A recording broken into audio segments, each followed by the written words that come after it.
दहेज। अब सीमा की शादी की बातचीत चल रही थी। उसके पिता राम सुंदर मित्र ने बड़ी खोज की, लेकिन मनपसंद लड़का कैसे भी नहीं मिला। अंत में एक बड़े घर के इकलौते लड़के को खोज निकाला। राय बहादुर की पैतृक जमीन जायदाद बहुत ही कम रह गई है, पर घर तो खानदानी ही था ना। और उसके बाद लड़के वालों ने दहेज में 10,000 की रकम और अनेक प्रकार की दान सामग्री की मांग की। रामसुंदर बिना सोचे विचारे ही राजी हो गए। ऐसे पात्र को कैसे भी छोड़ा नहीं जा सकता, रामचंद्र ने कहा।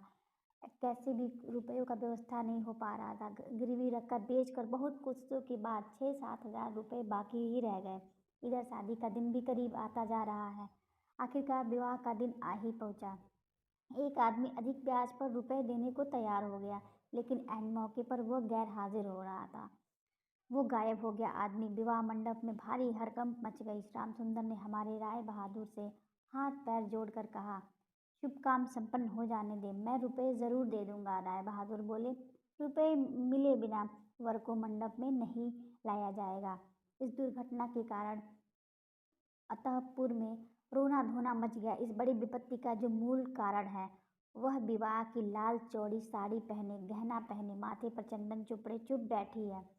भावी ससुर कुल के प्रति उसमें बड़ी भारी भक्ति या अनुराग उत्पन्न हो रहा हो, ऐसा नहीं कह सकते। इस बीच एक सुविधा हो गई। सहसा ही वर अपने पिता के प्रति बेअदब हो गया। पिता से कह बैठा, मोल भाव की बात मैं नहीं समझता, मैं विवाह करने आया हूँ, विवाह करके ही लौटूंगा पिताजी। पिता ने जिस किसी को सामने पाया दसी से बोले, देख रहे हैं ना आजकल के लड़कों का आचरण। दो एक बुजुर्ग लोग थे। उन्होंने कहा, शास्त्र शिक्षा नीति शिक्षा तो बिल्कुल नहीं रही, इसीलिए ऐसा हो रहा है। विवाह किसी तरह संपन्न हुआ। ससुराल जाते समय सीमा को हृदय से लगाकर पिता का आंसू रोक न सके। सीमा ने पूछा, बाबूजी क्या ये लोग मुझे फिर कभी आने देंगे?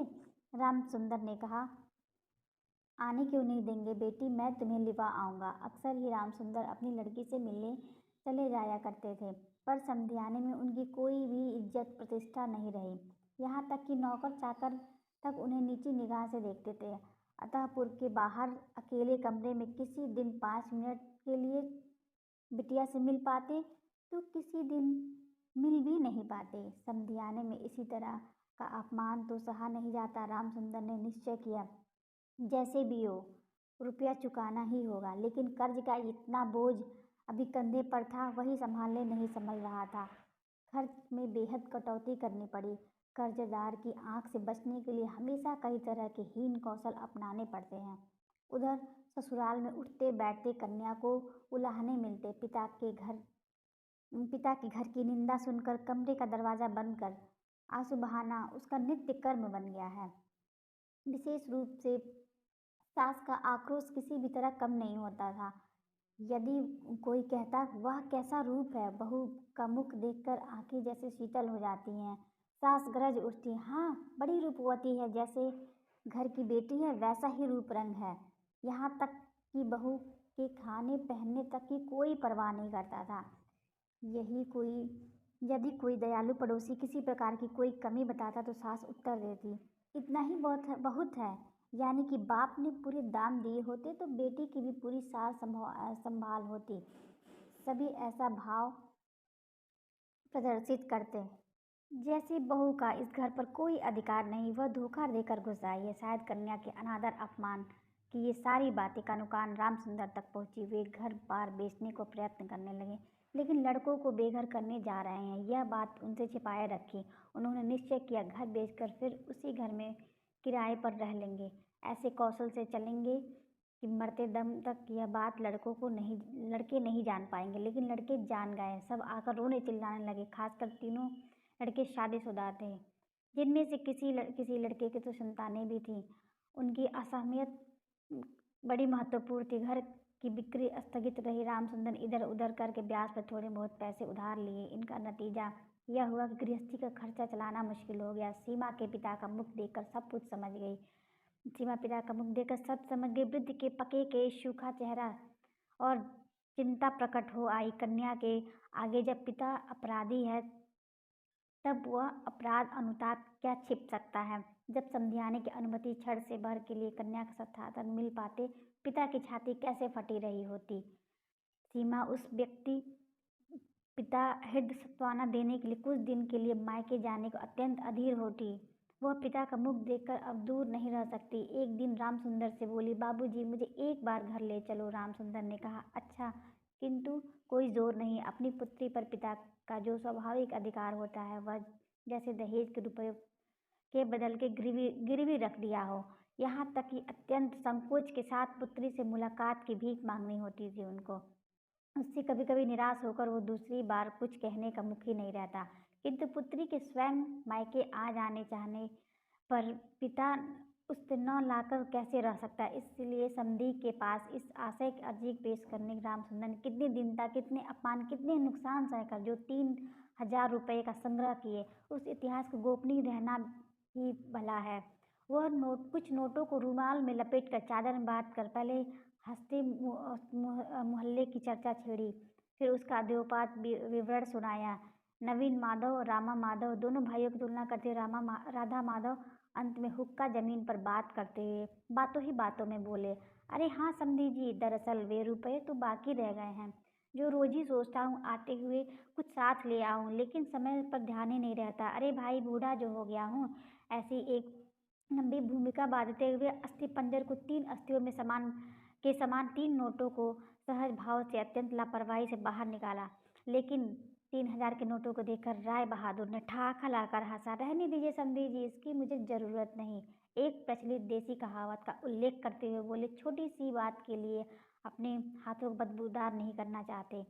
केवल रामसुंदर ही थे जिन्होंने सोचा कि यह सब रिश्तेदारी का संकोच है, अब मुझे शोभा नहीं देता। मर्माधु काफी देर तक चुप रहने के बाद अंत में मृदु स्वर में बात चलाई। राय बहादुर ने बिना कारण जताते हुए कहा कि अभी नहीं होगा, और यह कहते हुए वह काम के बहाने उठकर चले गए। रामसुंदर पुत्री का मुंह न दिखाकर कांपते हुए उन कुछ नोटों को चादर में खुद बांध कर मन ही मन प्रतीक्षा, जब तक सारे रुपए अदा करके निकट कन्या के अधिकार मांग नहीं सकेंगे। बहुत दिन बीत गए। सीमा आदमी पर आदमी भेजती रही, पर पिता नहीं आए। अंत में रूठ कर आदमी भेजना बंद कर दिया। इसे रामसुंदर के मन में भारी चोट पहुंची, लेकिन फिर भी वे नहीं गए। कुआर का महीना आ गया। रामसुंदर ने कहा कि अब की बार पूजा में बेटी को घर लाना ही है, नहीं तो मैं खूब लंबी चौड़ी सी कसम खाई।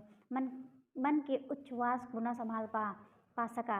रामसुंदर ने कन्या के साथ मुलाकात की। आनंद तिरके से दोनों नेत्रों के आंसू बह चले।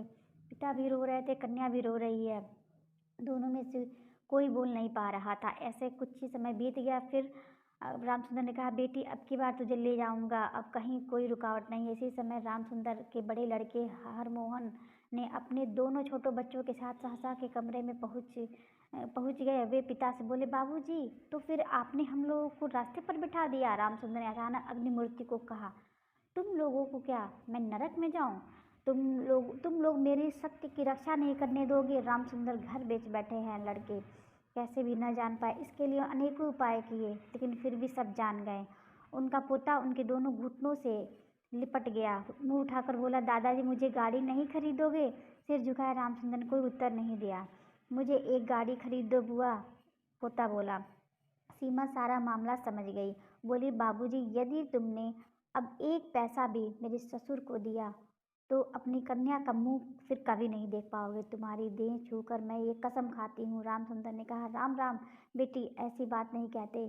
फिर ये रुपए यदि मैं न दे पाऊँ तो तुम्हारे पिता का अपमान तुम्हारा भी है। सीमा बोली, न जाने दे तो क्या कर सकते हो, बोलो। फिर तुम भी ले जाने की कुछ मत कहना। रामसुंदर कांपते हुए नोटों भरी चादर को कंधे पर रखकर सबकी आंखें बचाकर घर लौट आए। रामसुंदर रुपए लाए थे, बेटी को मनाही कारण रुपए दिए बिना ही घर लौट गए।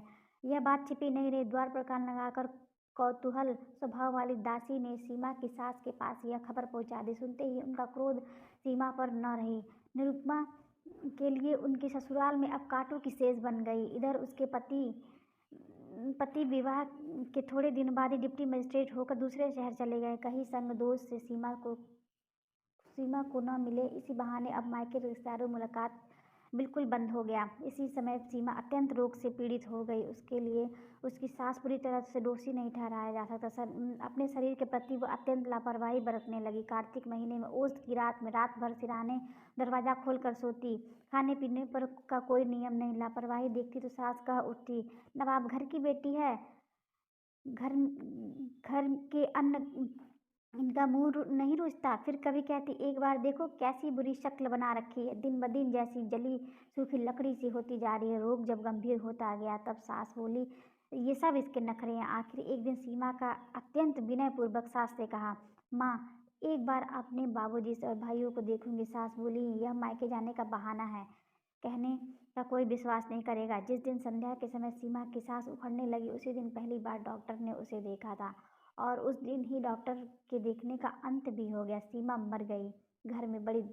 घर की बड़ी बहू मरी। धूमधाम से अंत्येष्टि प्रतिक्रिया संपन्न हुई। जिले में प्रतिमा विसर्जन समारोह के बारे में राय चौधरियों की जैसी अलोक प्रसिद्धि है। बड़ी बहू की अंत्येष्टि संबंधी राय बहादुर की बहुत कुछ वैसी ख्याति फैल गई, ऐसी चंदन काठ की चिता इस इलाके में कभी किसी ने नहीं देखी। इसी समारोह श्राद्ध अनुष्ठान के केवल राय बहादुर के घर में ही संभव था। सुना जाता है इससे उनके ऊपर कुछ कर्ज भी हो गया है। राम सुंदर को सांत्वना देते हुए उनकी बेटी की कैसे महा समारोह के बीच मृत्यु हुई, सभी ने उनका बड़ा विस्तृत वर्णन किया। इधर डिप्टी मजिस्ट्रेट का पत्र पहुंचा घर। मैंने यहाँ सारा बंदोबस्त कर दिया, इसलिए मेरी पत्नी को फौरन यहाँ भेज दो। राय बहादुर की श्रीमती ने लिखा, बेटा हमने तुम्हारे लिए एक दूसरी लड़की का रिश्ता तय किया, इसलिए तुम छुट्टी लेकर फौरन आ जाओ, और इस बार 20,000 रुपये दहेज और हाथों हाथ अदायगी। तो फ्रेंड्स इसका सेकेंड पार्ट हम दूसरे वीडियो में देखेंगे। Okay, thanks for watching.